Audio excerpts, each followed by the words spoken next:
Je vous remercie. Merci, monsieur le député. La parole est à madame Valérie Létard, ministre en charge du logement.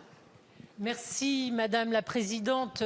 Monsieur le député Daniel Grémont, évidemment le secteur du bâtiment est nécessaire et même essentiel à notre société française, puisque le bâtiment, c'est 450 000 entreprises, dont, comme vous le rappelez, 95% sont des entreprises artisanales enracinées dans les territoires, 1,8 million d'actifs qui y travaillent et qui génèrent 200 milliards d'euros de chiffre d'affaires.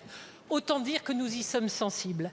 Personne ne conteste l'intensité de la crise qui impacte l'artisanat, qui a revêtu ces dernières années une réalité européenne qui dépasse nos frontières, à tel point que l'Europe a décidé de nommer un commissaire européen au logement qui est venu pas plus tard que jeudi dernier, à qui nous avons fait part des aspirations et des attentes de l'État français pour venir soutenir la crise du logement en France.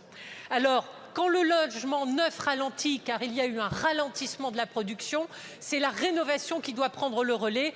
Et vous avez raison, monsieur le député, la rénovation énergétique des logements, elle impacte l'artisanat. Ma prime rénov', nous devons être au rendez-vous. J'ai eu l'occasion de rappeler comment nous allions le faire.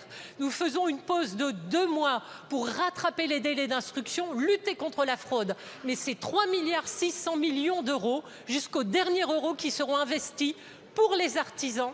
Alors, ces 3,6 milliards d'euros de chiffre d'affaires, d'intervention de l'État vont générer 1,8 milliard d'euros par mois de chiffre d'affaires avec l'effet levier sur les territoires. Autant dire qu'effectivement, nous serons au rendez-vous. La pause de l'été nous permettra malgré tout de maintenir les monogestes et de permettre aux artisans de continuer leur activité.